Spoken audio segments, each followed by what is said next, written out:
And right now we are joined by Jacek Raubo from Defense24. Good evening, sir. Thank you for joining us. Hello, thank you for the invitation. So we hear pretty worrying voices when it comes to Ukraine and its front lines. Ukrainian Army Commander-in-Chief Alexander Syrskil says that the situation is deteriorating and that Russian troops, and here I quote, actively attacking along the entire front line, achieving tactical successes in some directions. And also today we saw information reports that from Russian side, of course we should not always believe what they say, but they reported that they claimed the village of Semenivka, which is also worrying. Can you tell us more about the situation there? How difficult is it? Truly, we are dealing with a very fragile part of this war because both sides are achieving some of the tactical successes, and we are waiting for the operational level achievements. Unfortunately for Ukrainians, they are dealing with three main factors. First is, of course, dedicated to manpower and reserves. They need to train them. They need to reinforce some of their elite units on the front line during the Russian pressure. So this is the first factor, which is very unoptimistic for the Ukrainian side. On the other hand, there is also a large debate about the levels of the munition and also resources needed to be replaced by, for instance, military assistance from United States. So still there is a lot of question marks, and we cannot see a full picture because of the information umbrella over the main topics. And the third thing is, of course, some of the lack of, for instance, fortifications and different lines behind the first line, because we saw during the last year that the main strategy was created over the counter-offensive purposes.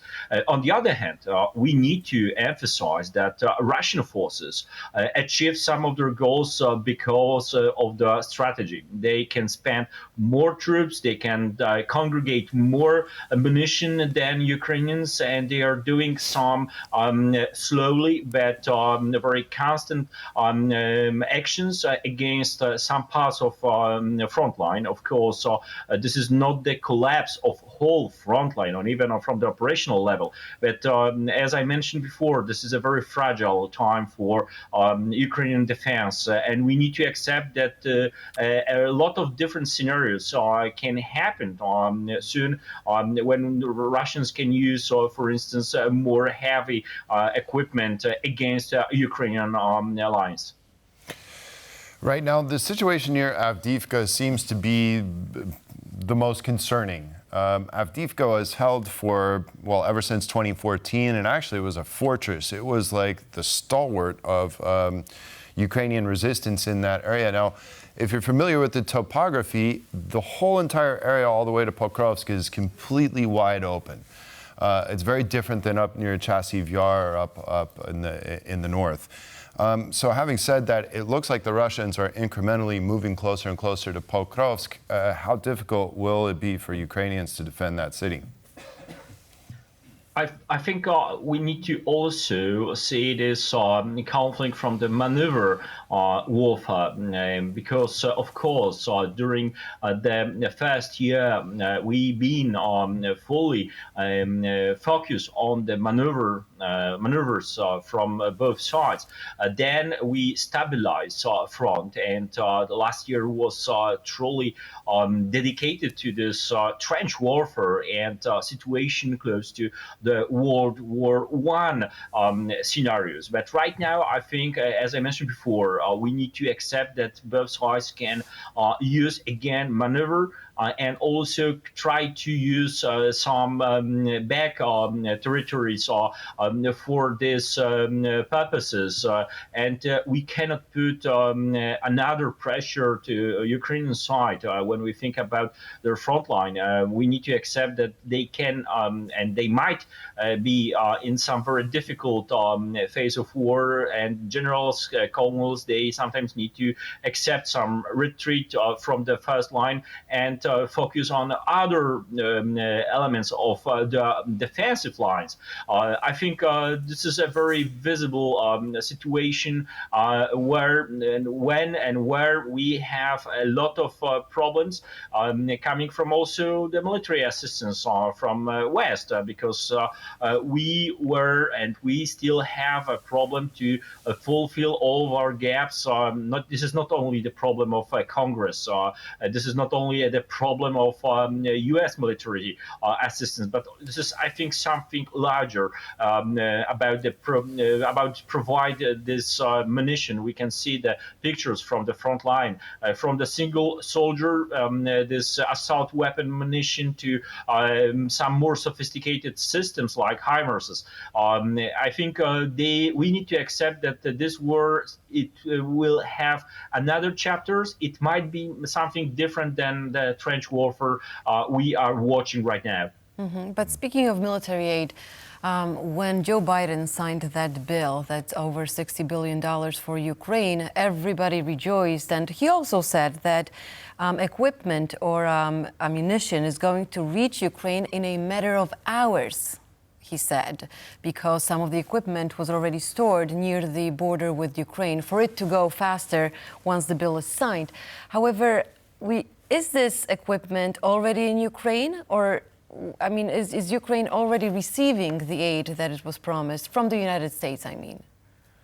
I suppose some parts of this military assistance can be transferred very fast to Ukrainian armed forces. But on the other hand, we need to imagine the situation. Russian side is also watching carefully, for instance, some paths, some roads and a railway system, because this is the open information that U.S. can provide and some other states can provide effectively some of their support very fast after the approval from Joe Biden, of course, after the Congress decision. I think the first element which is slowing down this military assistance is, of course, counterintelligence.